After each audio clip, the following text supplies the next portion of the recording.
And we are live. Hello, Internet. My name is Miles Bassett with Wildman Web Solutions. This is Ask Wildman, an open Q&A produced by Wildman Web Solutions to answer your questions about technology, marketing, running a business, or whatever else you want to ask us about. Please jump in. This is an open Q&A, so we've got a couple of things we want to talk about today, but we are here to answer your questions. If you got any questions on whatever we're talking about, if you want to throw in your 2 cents, or you just want to ask how our day is going, then please throw those questions in the comments below. I will be watching those during the live stream. If you are watching this later, if you've missed us, didn't catch us live, you can email us your questions at askwildman@web.com.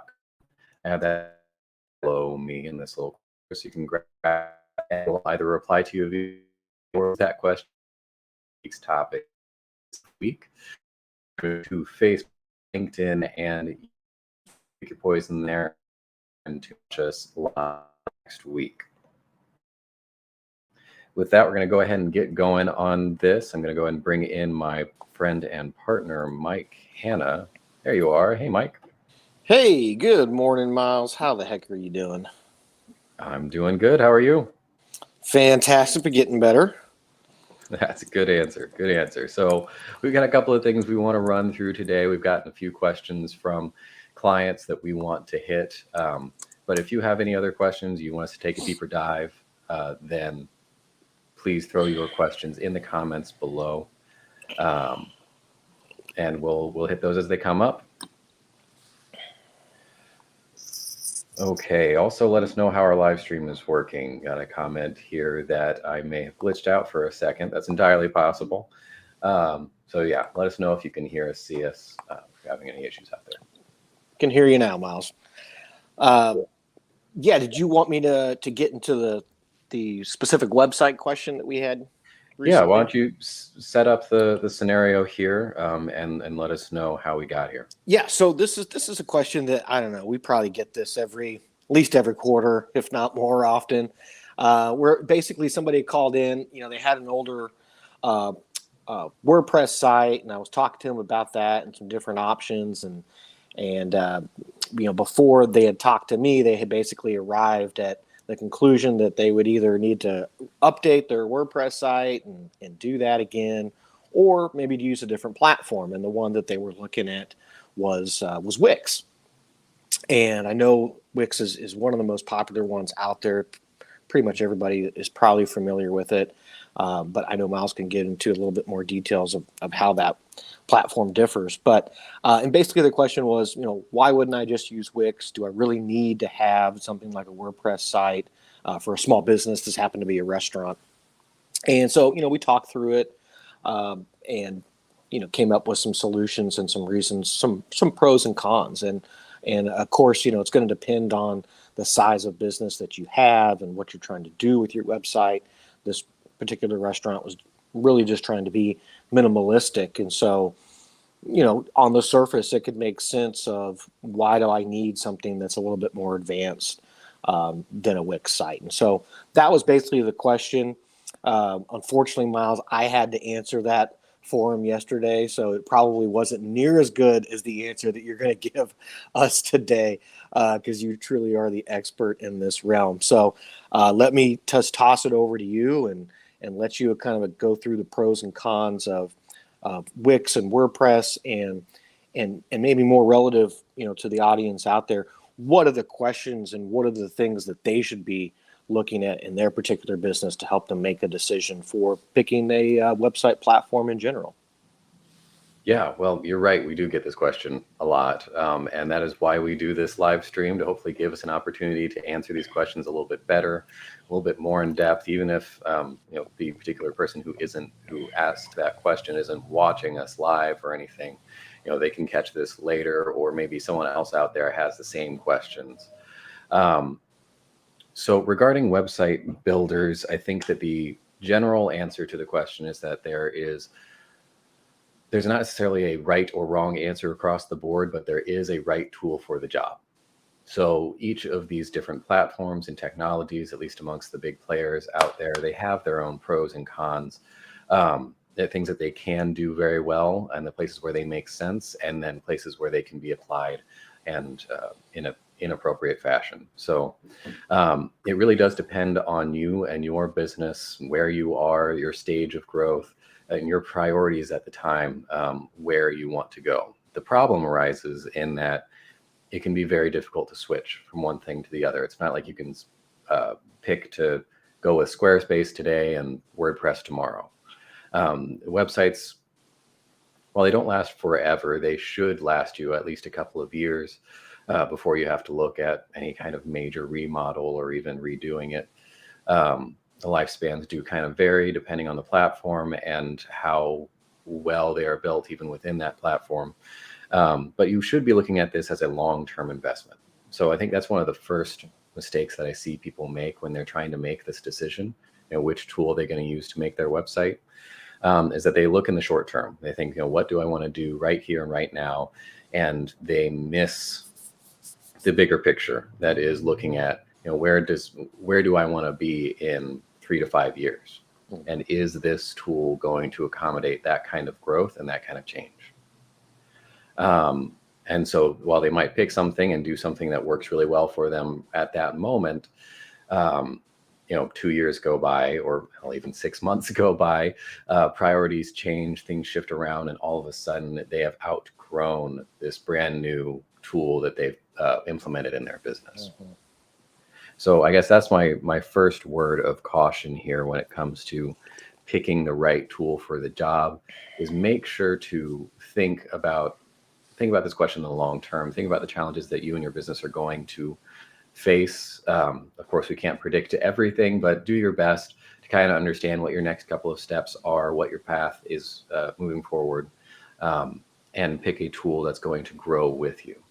To that point, I think this comes up to the specific question that you are asking here is, why would I want something that is any more advanced than the most basic builder out there, especially if I'm running a very small operation, or if I just have a business that doesn't lean on our website very much. It's just this extra little bit over here. It's not a major part of our business. And one of the first answers I would give there is that it doesn't give you any room to grow. We saw a ton of businesses, specifically in the restaurant industry, said this was a restaurant that was asking.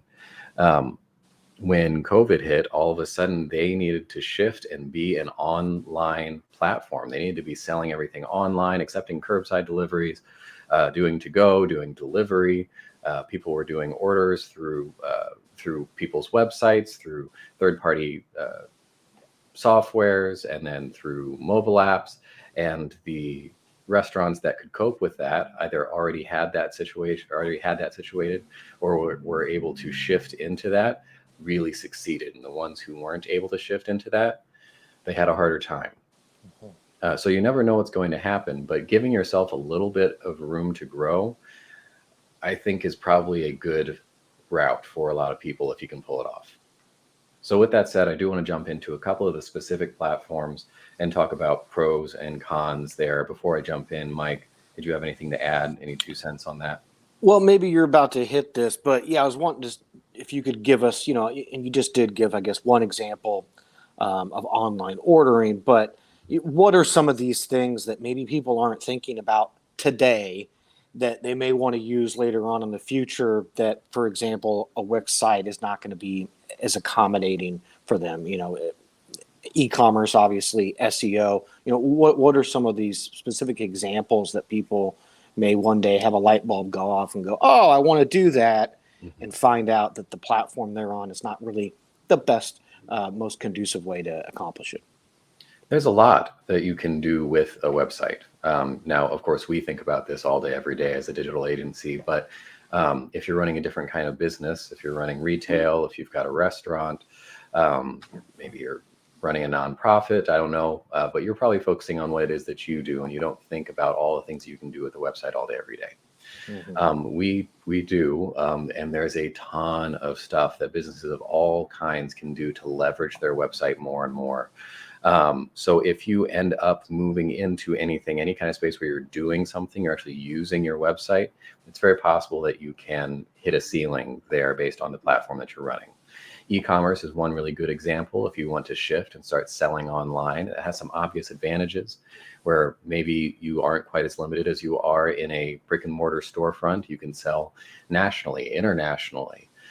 Maybe you can take pre-orders on there easier and order as needed. There's a lot of really cool things that a retail business can do when leveraging e-commerce. Restaurant business can leverage e-commerce as well by implementing online ordering and expand on what they can do outside of, again, their own brick and mortar business.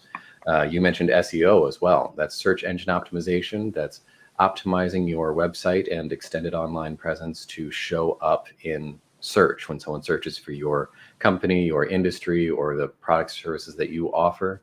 You obviously want to show up as close to the top as you can.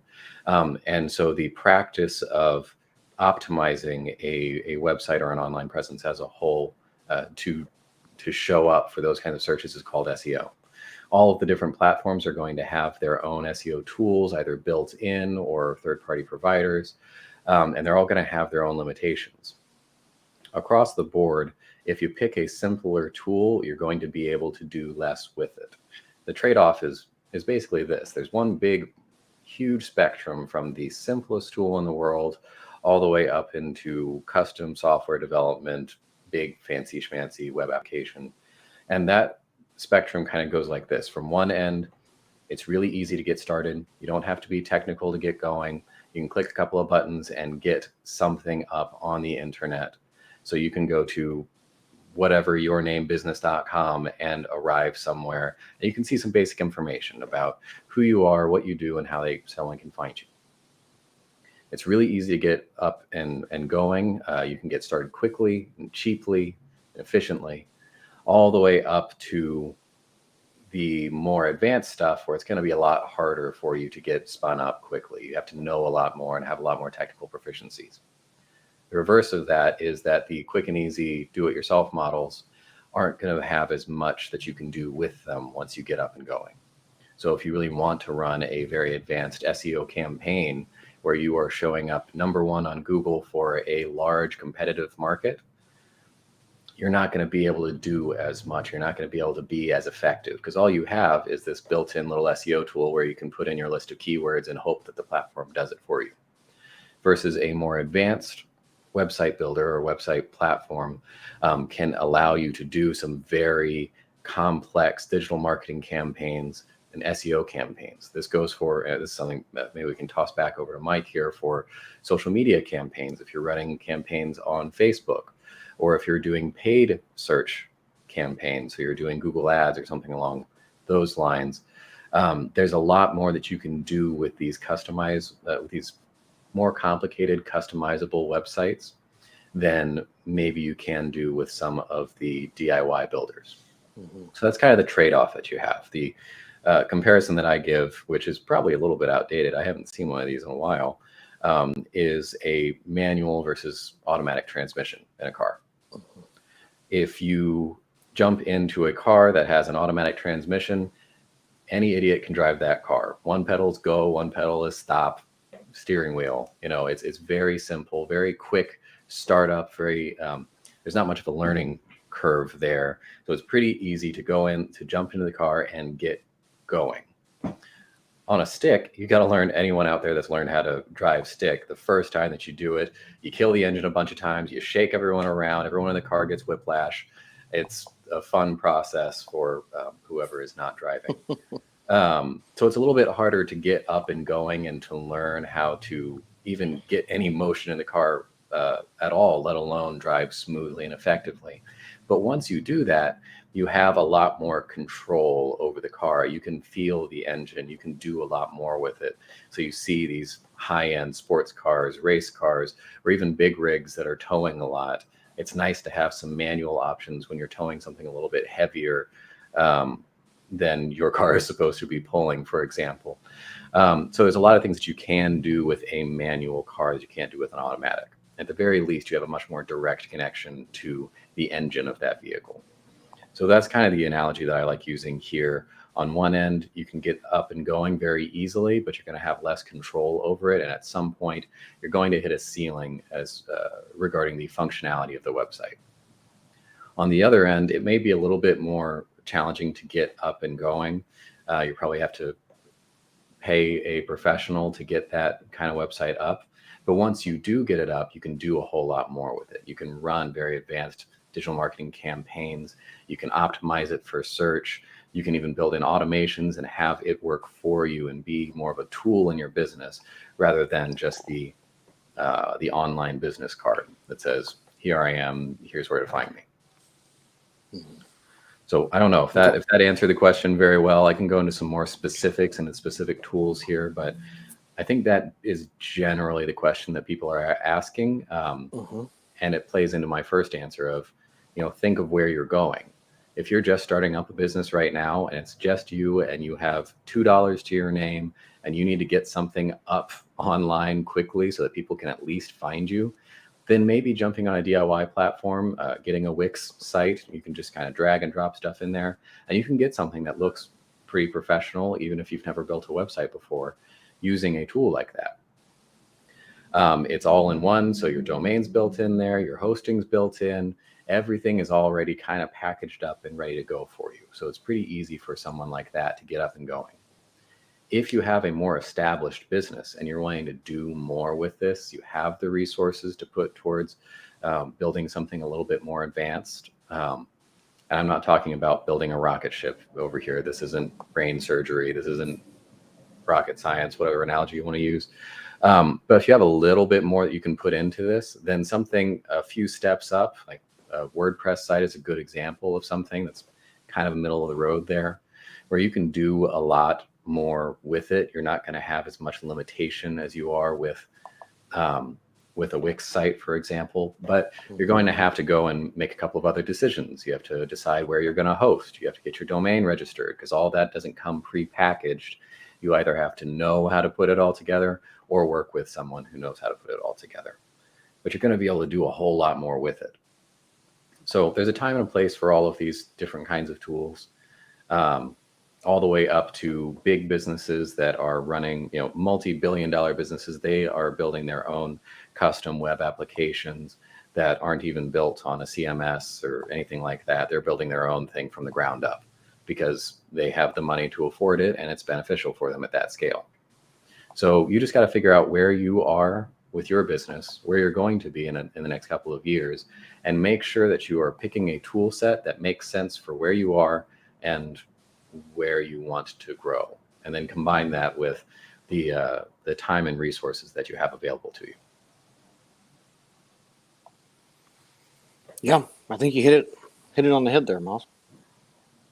Awesome. Well, if anyone has any other questions or you want us to dive more in depth to something, we work with all different website builder tools out there. We have experience with most of them, definitely all the big ones. So if you've worked with one of those and you have some more specific questions, then let us know, DM us, email us, whatever. Happy to answer your questions about that. But that's the general high level answer, is just, there's pros and cons to all of these different tools. I like all of them for different reasons, but you got to pick one that fits you and where you're at. Mm-hmm. Yeah, I'll just add one more thing in here, Miles. Then maybe we can put a bow on this unless we get some questions coming in. But, the other thing I think that is really important is, especially for a lot of our small business clients, is this feeling of not having to rely on somebody else, either for putting your website together, updating your website, or taking it to the next step. And so I think that that's one thing that these do-it-yourself platforms maybe appeal to, that independence that a lot of us entrepreneurs have, is that we don't want to get locked into where if I just want to go and update a page on my website, I have to go through 2 or 3 different people at an agency or some other company and jump through a bunch of hoops to get it done. And then the other thing I hear is, along these same lines, is some people think, well, a WordPress site is hard to manage, and I'm a plumber. I don't know anything about websites. I don't want to know anything about websites.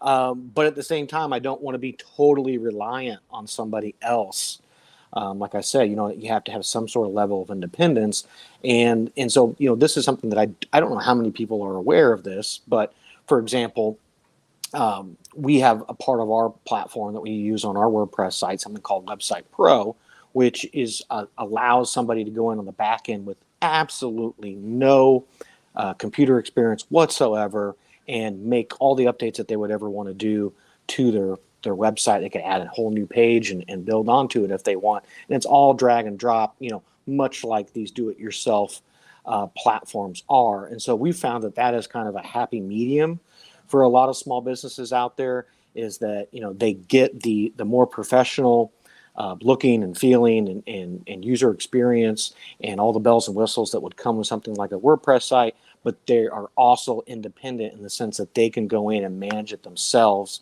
and not have to rely on an outside party in order to do that for them. So I didn't know if you just wanted to touch on that factor real quick and give a little bit more on that. Yeah.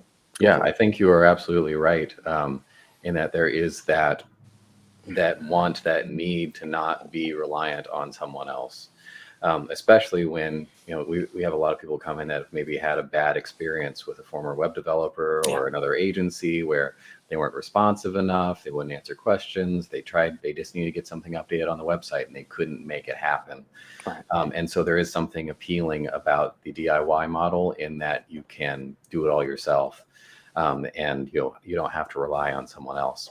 I think that concern is a little bit misplaced here, though, because I think one of the primary weaknesses of the DIY platforms is that you're totally reliant on that platform. Mm-hmm. You're completely locked into that platform. For example, Squarespace is a really popular one. It's a great tool. You can put out some very professional looking websites. You can do a lot with it. But it is pretty easy to use. I would put it in that category of kind of startup DIY website builder kind of technologies. But they have their domain registration and hosting built into the platform. Mm-hmm. So if anyone ever wants to upgrade or move or anything, they can't. You can't move a Squarespace site off of Squarespace. It has to exist within Squarespace. So if you want to move to a different tool set, if you decide you want to make a WordPress site or something like that, you have to start over from scratch. Mm-hmm. There's nothing that you can port off of that platform. It's all encapsulated in there. And so to a certain extent, you are relying on that tool, on that platform and what it can do. If you want to do something that is outside of its capabilities, you are your host. You can't do anything there. So you're completely controlled by the platform that you've chosen.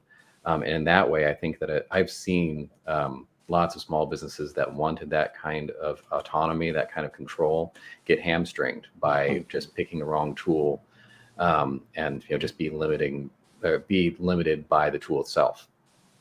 Whereas on something more advanced, you're right. There is a lot of people have that experience and thinking something like a WordPress site is hard to manage.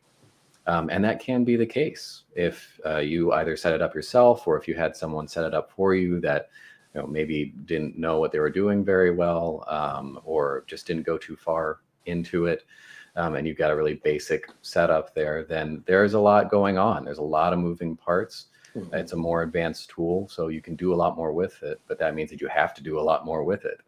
But the happy medium there is that on the more advanced tools, if you set it up properly to begin with, you can set it up so that it is easy to manage. Yeah. For example, if we have a client come in and say, look, I want to manage all of this myself, I don't want to have to come to you guys for everything, then Mike's right. We do have a tool set in place where we can set up a site in a way that it is easy for the client to manage themselves. They can log in, they can edit their own content. If we know that in advance, then we can set up that site so that it is easy for them to do everything that they need to do. If we know that this client only wants to go in and update their menu options, then we can set that up. If they want to be able to go in there and create whole new pages within the same design, we can set it up for them to be able to do that quickly and easily. And we have very non-technical clients right now logging into their website and doing a whole lot of their own content work, and they're creating whole new pages in there. Mm-hmm. So a lot of it does come back to that original setup and configuration, making sure that you are, one, using the right tool, two, working with the right people, and three, just getting this set up with an understanding of what you want to do with it. It doesn't have to be crazy complicated to manage. So if you are one of those people out there that you're really wanting to control your own site, manage your own content on your website, don't think that that limits you to just the DIY tools. It could be that that is the right choice for you at that time. So I'm by no means saying, don't pick these tools or anything. They're really great for what they're good at. But don't pick those just because of that reason. If you want something that is big and robust and can do a whole lot, but is also easy to manage, that can be set up for you. We just got to put a little bit of time and energy and love into it initially, and we can get something set up for you. So yeah, that's a really good point to bring up. I, for one, wouldn't want to be limited or locked out of my own website or reliant on someone else to make some quick updates. So you got to make sure that that is available to you. And no matter who you're working with, if you're working with us, great. If you're working with another developer or another agency, great. Make sure to ask how they handle this, how they grant you access to your site. I personally don't recommend working with developers or agencies that don't allow you to have access to your own site. Even if you are not technical and wouldn't know what to do with it, even if you could get in there, it's just a matter of principle. I don't think that you should have something like that locked away from you. So, make sure to ask that if you're just starting to work with someone, like, hey, can I access my site? How does that work? If we should choose to part ways one day, not saying I'm going to, but if we should choose to do that, what does that look like? What is your process? Do you own the website? Do I own the website? Do you own the hosting, or do I? What does that transfer process look like? Can I manage my own stuff if I have to? Those are really good, really healthy conversations to have with anyone that you're working with. And if anyone either doesn't answer those questions satisfactorily or refuses to answer those, major red flags for sure. Yeah, 100%. Yeah, great points there, Miles. Okay, well, Mike, do you have any closing thoughts or anything you want to add on here? I don't think we're going to go too much longer today. I think we've hit the nail on the head, Miles. I'll just wrap it up with you get what you pay for. Is always a good saying, I think, in these types of conversations. But we've seen it time and time again where somebody, they thought they were going to save money by going with a lower end, if you will, platform, and things that are cheap tend to break, and bad things end up happening, and it ends up costing them a lot of money to fix. And then at the end of the day, it's like, well, did you really even save any money to begin with? So I'll just leave it on that note, Miles. But yeah, I think you laid out the case wonderfully, especially in regards to future expectations. You don't want to back yourself into a corner, and so give yourself a platform that is going to allow your business to grow beyond the things that you think it needs right now. Well, I'll just extend on your point there to close out, and that is that there are places that you can cut corners and not blow everything up in your face. We work with small businesses all the time who have very limited budgets. And so working with them and advising them on where to place their resources and where to maybe withhold and be a little bit more conservative in their spending is part of the job. That's one of the things that we pride ourselves in doing, is trying to make things more and more affordable and accessible for small businesses, all the way down to the solopreneurs that are just getting started. So there are places that you can save money. There are corners that you can cut without doing yourself too much damage or shooting yourself in the foot later. Just make sure to ask the right questions.